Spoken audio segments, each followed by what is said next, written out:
할렐루야. 반갑습니다, 성도 여러분. 제가 어제 7장을 살피지 못해가지고 오늘 7장과 8장을 같이 살피려고 합니다.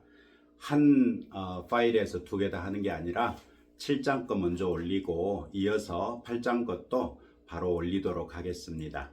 시간 되시면 꼭 7장과 8장 다 같이 살펴주시면 감사하겠습니다.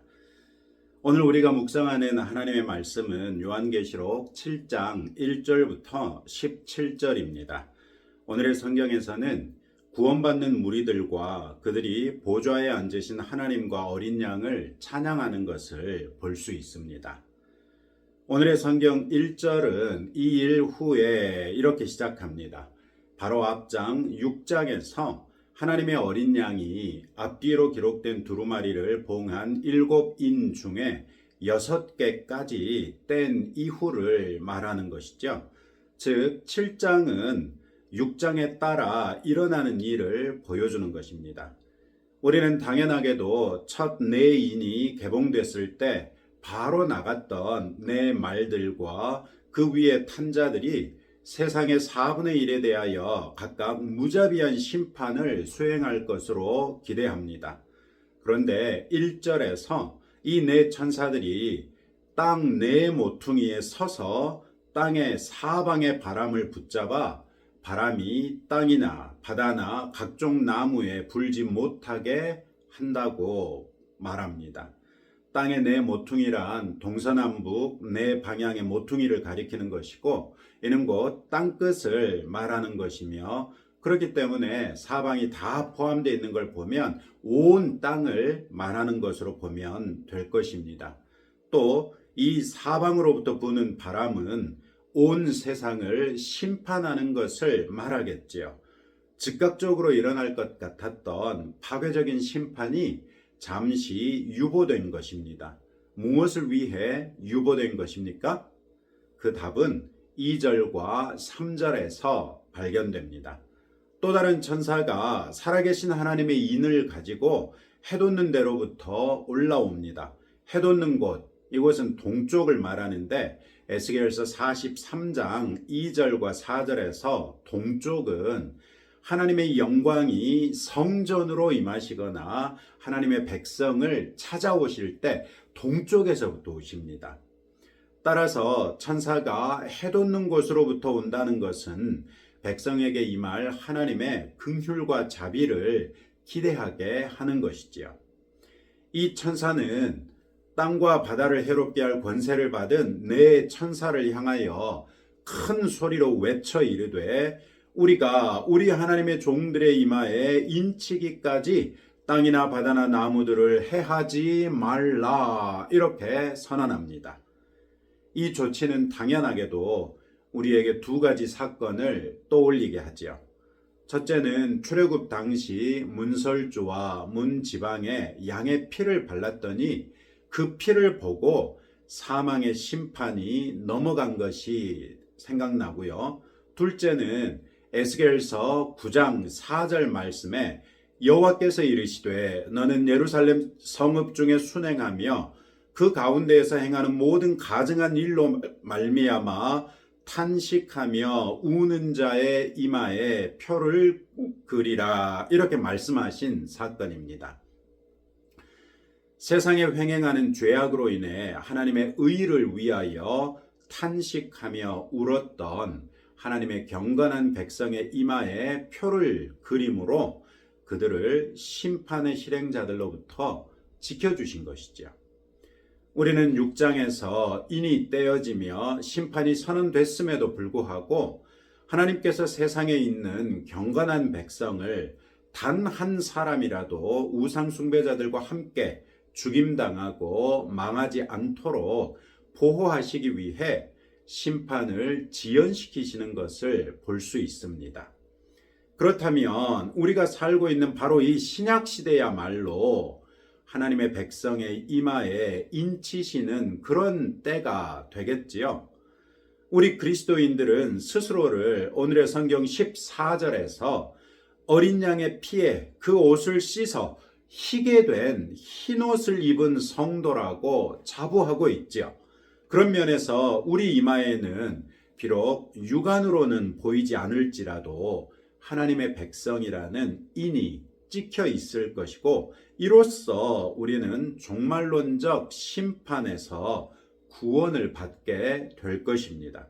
이것이 곧 둘째 사망의 해를 받지 않을 것에 대한 보장이 된다는 것이지요.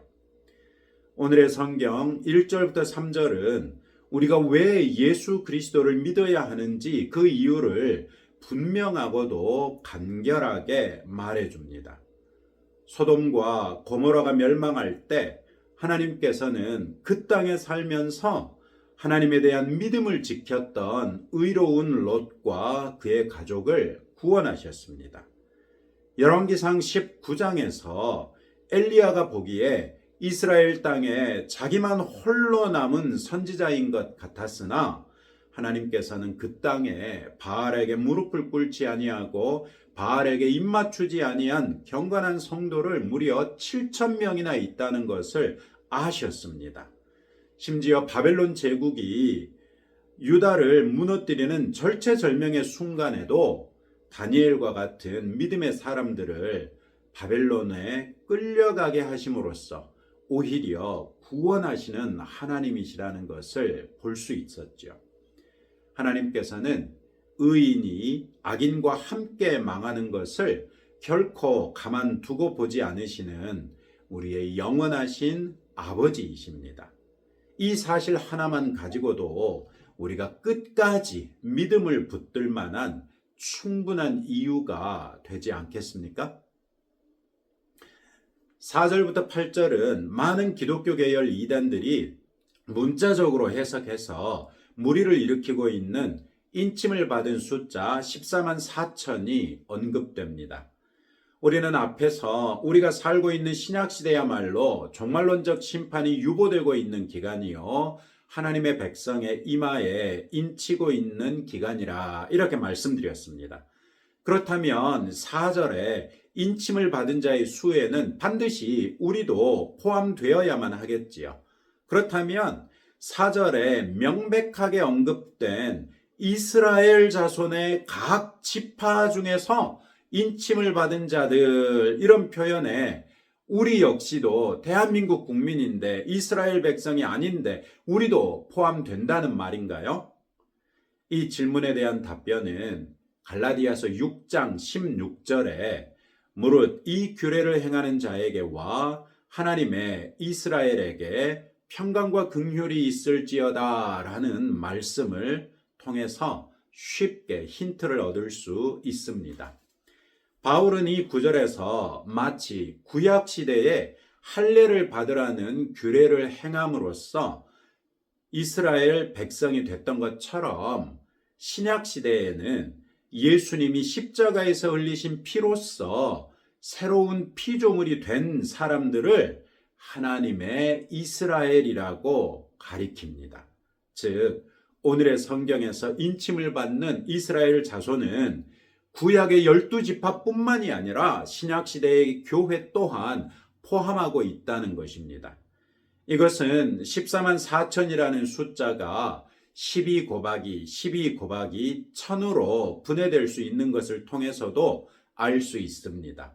두 번 반복되는 10이라는 숫자는 구약시대 교회의 대표자인 야곱의 12아들들과 신약시대의 교회의 대표자들인 예수님의 12사도들을 각각 가리킨다고 볼 수 있습니다. 이들은 하나님의 보좌를 둘러싸고 있는 24보좌들에 앉으신 24장로들이기도 하지요. 즉, 구약시대의 이스라엘과 신약시대의 이스라엘을 포괄하는 숫자로 12 곱하기 10이라는 것입니다. 그리고 이 사실은 요한계시록 21장에서 하늘에서부터 내려오는 새 예루살렘을 묘사할 때 12문에는 이스라엘 자손 12지파의 이름들이 새겨져 있고 그 성곽과 기초석에는 어린 양의 12사도의 이름이 기록되어 있는 것을 통해서도 확인할 수 있습니다. 뿐만 아니라 오늘의 성경에서 이스라엘의 12지파를 묘사하고 있는 것 같으나 실제로 구약 성경 어디에서도 언급하지 않은 방식으로 12지파를 언급하는데 그나마 에브라임 지파와 단 지파는 언급되지 아니하고 대신에 므낫세 지파와 요셉이라고 언급되고 있는 것을 볼 수 있습니다. 이런 것들을 보면 이게 구약 성경의 12지파를 가리키는 게 아니구나 하는 걸 알 수 있다는 것이죠. 또 천이라는 숫자는 민수기 31장 4절에서 발견할 수 있는데 출애굽한 이스라엘 백성이 미디안에 맞서 싸울 때 모세는 각 지파에서 1,000명씩을 전쟁에 보내게 합니다. 즉 전쟁에 나서는 백성의 기본 단위로 각 지파마다 1,000명씩을 말했던 것이죠. 그렇다면 14만 4천 명은 오늘의 성경이 말씀하시는 것처럼 인침을 받은 모든 구원받은 성도의 완전한 숫자를 상징할 뿐만 아니라 끝까지 싸워 이기는 하나님의 거룩한 군대 또한 상징하는 것으로 볼 수 있겠습니다. 이 상을 통해 우리는 이미 14만 4천 명 안에 우리가 포함되어 있는 성도라는 것이 자명해지죠. 일부 이단들이 말하는 것처럼 이 14만 4천 명에 들지 못할까 두려워하여 그리스도 예수의 은혜가 아니라 우리의 행위를 통해 구원에 이르기 위한 헛수고를 할 이유가 전혀 없다는 것입니다. 하나님의 말씀에 대한 바른 이해는 이처럼 우리에게 자유와 그것이 주는 기쁨을 누리게 합니다. 기독교는 결코 우리를 두려움으로 겁박하여 자유를 박탈하고 의무감으로 눌러 죽이는 그런 종교가 아닙니다. 내 안에 이 자유가 있는지 살펴보시기 바랍니다. 내 안에 있는 어떠한 두려움이나 의무감이라도 그것을 주 안에서 자원하고 기쁨으로 헌신하는 결단으로 바꿀 수 있는 성도 여러분 되시기를 축복합니다. 9절은 또다시 이 일 후에 이렇게 시작합니다. 당연하게도 앞에 소개된 우리 하나님의 종들의 이마에 인치기까지 심판이 유보되고 마침내 모든 성도에게 인침이 끝난 다음을 말하는 것이겠죠. 우리는 이제야 비로소 심판이 시작되려나 하는 두려움 가운데 마음 졸이게 되지요. 그런데 놀랍게도 구원받은 무리가 보좌에 앉으신 하나님과 어린 양께 경배드리는 장면이 나옵니다.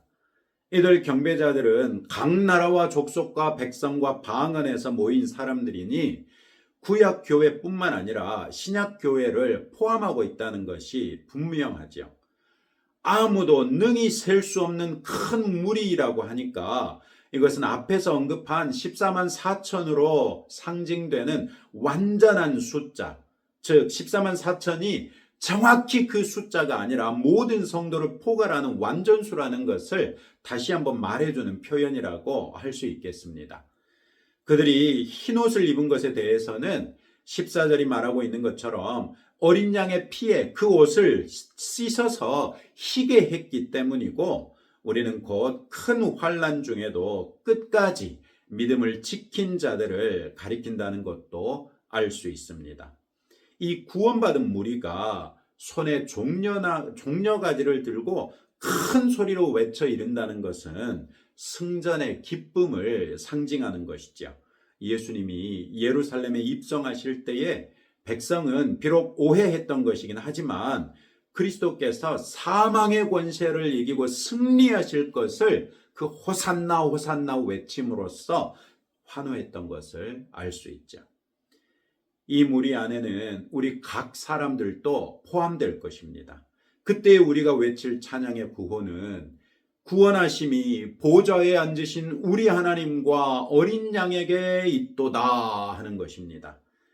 내가 지금 이 영광스러운 하나님과 어린 양의 보좌 앞에 셀 수 없는 큰 무리와 함께 승리의 기쁨과 의로운 옷을 입고 찬양할 수 있게 된 것이 내 수고와 노력과 자격으로 된 것이 아니라 하나님과 어린 양의 은혜 때문이라는 것입니다.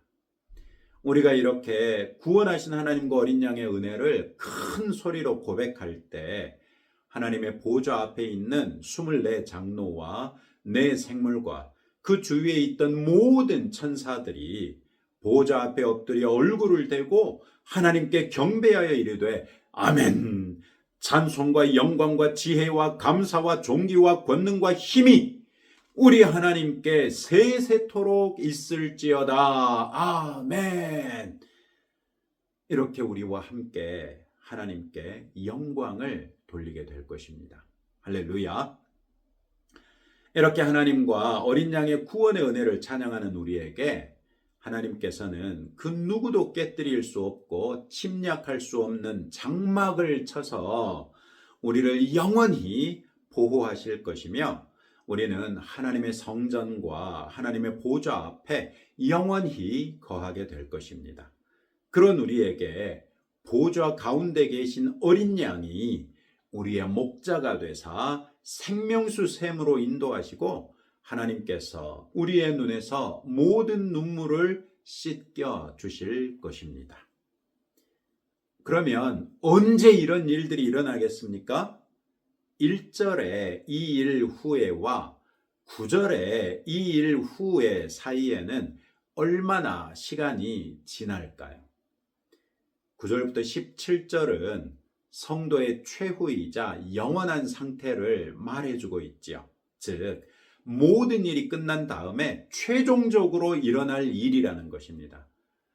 하나님의 어린 양이신 예수님이 심판과 최후의 승리에 관한 두루마리를 봉인 해제하신 것은 그분이 아기 예수로 이 세상에 오심으로써 이미 그 인이 하나씩 하나씩 떼졌다고 볼 수 있습니다. 지금 우리가 살고 있는 신약시대는 1절부터 8절에서 하나님의 종들의 이마에 인치시는 시기라고 볼 수 있고요.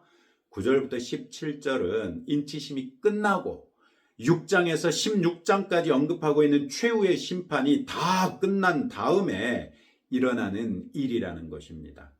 바로 이 사실 때문에라도 요한계시록이 우리 성도에게는 위로와 격려가 될 수밖에 없는 것이지요. 하나님께서 우리를 우상 숭배자들과 함께 망하게 하지 아니하실 것이고 우리의 숫자를 다 아시니 마지막 한 사람까지도 결코 잃지 않으실 것이며 마침내 우리가 다 같이 보좌에 앉으신 하나님과 어린 양 예수님께 24 장로와 네 생물과 모든 천사들과 함께 영원히 하나님의 성전에서 경배하게 될 것입니다. 이 사실을 붙들고 끝까지 당당하고도 담대하게 믿음을 지키고 세상을 이기는 성도들이 되십시다. 오늘도 이런 말씀을 붙들고 나를 구원하신 하나님과 어린 양의 은혜로 마침내 영원한 하나님 나라에 들어가게 될 것에 대한 확신을 가지고 신앙생활할 수 있도록 기도하시고 이 소망을 가지고 끝까지 믿음으로 세상을 이기는 성도 되도록 기도하시고 우리 나라를 위해서 기도하겠습니다. 하나님 아버지 감사합니다. 참으로 요한계시록에 기록되어 있는 말씀들이 하나님께서 우리를 한 명도 잃어버리지 아니하고 우리의 이마에 인치실 때까지 최후의 심판을 미루시며 우리를 구원하시는 하나님이신 것을 깨달아 알게 하셨은즉 이 요한계시록의 말씀이야말로 우리에게 소망이 되고 위로가 됨을 고백합니다. 우리를 구원하여 주신 하나님과 어린 양의 은혜로 마침내 영원한 하나님 나라에 들어가게 된 것을 우리가 믿습니다. 이 구원의 확신을 가지고 신앙생활할 수 있도록 은혜를 더하여 주옵소서. 이 소망을 가지고 끝까지 세상을 이기는 믿음의 역군들이 될 수 있도록 주여 우리와 함께 하시고 이기는 자 되게 하옵소서. 우리가 날마다 우리 나라를 위해서 기도하고 대통령을 위하여 기도하고 장관들을 위하여 기도하고 우리 국민들을 위하여 기도하는 성도들 되게 하사 우리의 기도를 아버지께서 반드시 응답하여 주심으로 우리나라가 복되게 하옵소서. 예수님 이름으로 기도합니다. 아멘. 이제 여러분들의 기도 제목 가지고 하나님의 보좌 앞에 나아가시기 바랍니다.